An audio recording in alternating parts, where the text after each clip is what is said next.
feel like I really understand that we have a responsibility to change the narrative around what we are delivering to young people in the classroom. But I would describe the actual day-to-day learning side of things very challenging. The fairy tale narrative of a British princess would have you believe she is rescued by a Prince Charming on a white horse. But the modern story of Princess Beatrice is far more interesting. The man who walked into her life didn't ride in on a steed. He drove a sleek luxury car, carried a set of architectural blueprints, and quietly stepped into the royal fold through a side door that had been left open for decades. Meet Edoardo Mapelli-Mazzi. The name itself feels like it belongs to a Renaissance nobleman, and in a way it does. But the truth about Princess Beatrice's husband is a story not just of ancient titles, but of a modern, complex man navigating a broken engagement, a secret child, a global pandemic wedding, and family scandal that won't go away. To understand a man, you have to start with his bloodline. Edoardo Alessandro Mapelli-Mazzi was born on November 19, 1983, at the Portland Hospital in London, the same hospital where Princess Beatrice herself was born 7 years later. He is the son of Count Alessandro Alex Mapelli-Mazzi, a former British Olympic alpine skier who competed in the 1972 Winter Olympics, and Nicky Williams-Ellis. His lineage traces back to Italian nobility. His family holds the hereditary title of Count of the Kingdom of Italy, granted back in 1913 by King Victor Emmanuel III to all male descendants of the Mapelli-Mazzi line. While the Italian Republic abolished its monarchy in 1946, the family still uses these titles as a matter of courtesy. The BBC states that Mapelli-Mazzi is a count, and his father confirmed to the Daily Mail that he is a count. His wife will be a countess automatically, and any of their children will be counts or nobile donna. However, the aristocratic backstory comes with a twist. Edoardo does not have a close relationship with his biological father, Count Alessandro. Instead, he was raised by his mother and his stepfather, Christopher Shale, a prominent conservative politician and close confidant of David Cameron. Edoardo has publicly referred to the late Shale as the only father I have ever known. The tragedy struck in 2011 when Shale died suddenly of undiagnosed heart disease at the Glastonbury Festival. Interestingly, Princess Beatrice attended the funeral with her family, highlighting the deep, decades-long connection between the Yorks and the Mapelli-Mazzis. Despite his noble title, Edoardo is very much a man of the present. He was educated at the prestigious Radley College and earned a master's degree in politics from the University of Edinburgh. At just 23 years old, fresh out of university, he founded Bonda Property. What started as a keen eye for undervalued London pockets has since turned into a multi-million-dollar empire. By the time he was walking red carpets with a princess, his firm had overseen property developments reportedly worth hundreds of millions. He is the CEO of a luxury property development and interior design company, catering to an elite clientele. It is a world of monogrammed shirts and high-stakes design, but beneath the polished veneer, a complicated past was lurking. Long before the royal engagement was announced, Edoardo had a very different life planned. In 2015, he began a relationship with Dara Huang, a stunning, Harvard-educated American architect.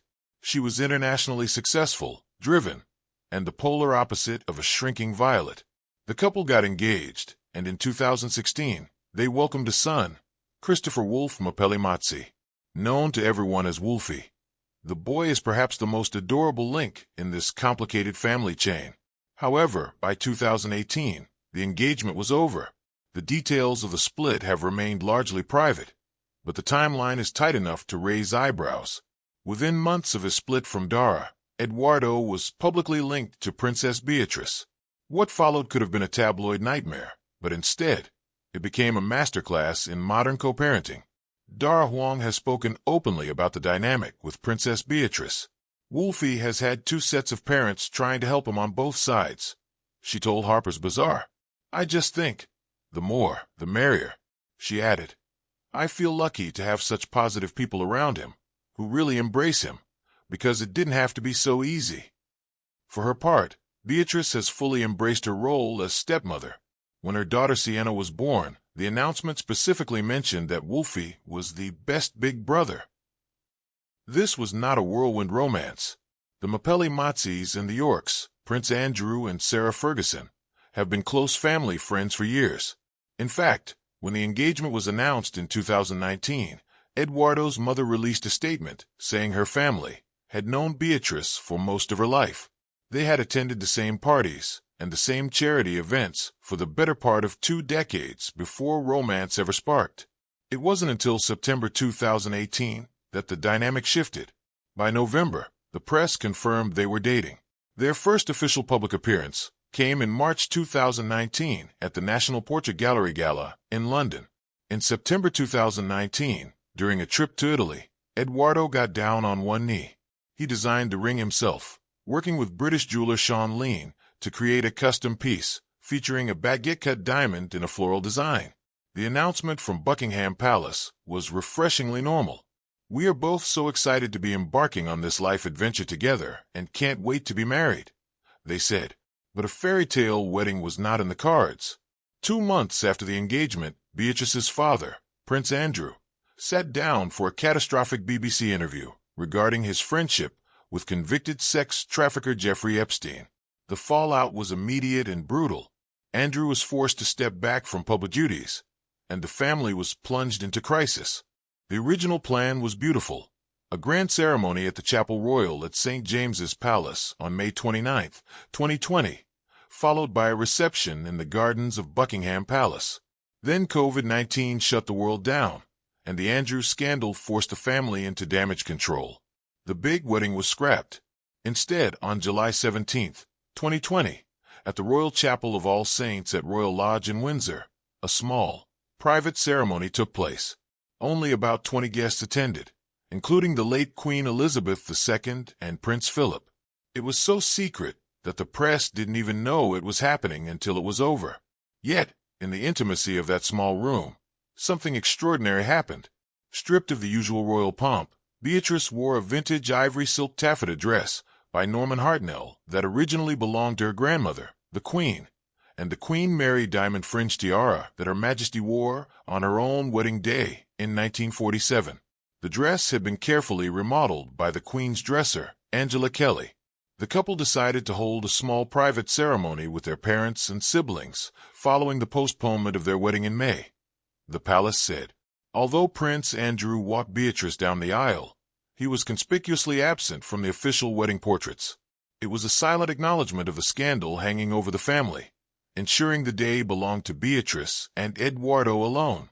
After the wedding, the couple settled into a life that defies the typical royal mold. They are not working royals in the traditional sense. They do not receive public funding for their lifestyle. Beatrice holds a real job as Vice President of Strategic Partnerships at the software company Affinity, while Eduardo runs Bonda. They split their time between a 4-bedroom apartment in St. James's Palace and a 6-bedroom converted farmhouse in the Cotswolds, complete with tennis courts and an outdoor swimming pool. The family grew quickly. In September 2021, Beatrice gave birth to their first daughter, Sienna Elizabeth Mazzi. In January 2025, they welcomed a second daughter, Athena Elizabeth Rose Mazzi. Athena arrived several weeks premature, weighing only 4 pounds and 5 ounces, which prompted Beatrice to take on a new patronage with a charity dedicated to ending premature birth. Following the birth, Beatrice and Eduardo released a statement saying, "We are all, including Wolfie and Sienna, already completely besotted with her. Our hearts are overflowing with love for you, baby Athena." No story about Beatrice's family is complete without the shadow of Prince Andrew. In 2025 and into 2026, the release of documents by the U.S. Department of Justice relating to the Jeffrey Epstein case sent shockwaves through the family once again. While Beatrice herself was not accused of any wrongdoing, her name appeared in the context of emails, dragging her back into the spotlight. This has placed immense strain on the young family. Reports have surfaced claiming that Eduardo is increasingly distancing himself from the York family crisis to protect his business reputation. Sources have claimed that Bonda has been taking off lately, but it's taking a toll, and that Eduardo seems more and more distracted by work and travel. One insider told the press, just when she needs him most, he's been pulling away. Whether these rumors of marital strain are tabloid invention or reality, They highlight the immense pressure the couple is under. Meanwhile, Eduardo's own business ambitions have hit turbulence.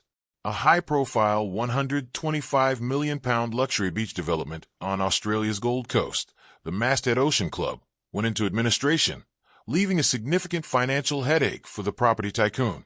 So, who is the real Eduardo Mapelli-Mazzi? He is the man who walked into a princess's life, carrying a complicated past, a broken engagement, a secret son, and a noble title that comes with baggage. He is a businessman who built an empire from scratch, but has faced very public financial failures. He is a son-in-law who must navigate the murky waters of the biggest royal scandal in a generation. Yet, through all the chaos, the cancelled weddings, the Epstein shadows, the premature births, and the collapsed business deals, he has remained steady. He shows up. He sits quietly at the back of royal events. He posts 3 clapping emojis under his wife's charity announcements. He takes Wolfie to get dumplings in London. He is not the white knight of a fairy tale. He is something rarer, a modern, resilient man who seems to genuinely love his blended family. In the end, the truth about Princess Beatrice's husband is that he is a count who doesn't need the title, a developer who builds more than just property, and a man who made a royal love story look like it was always supposed to go exactly this way.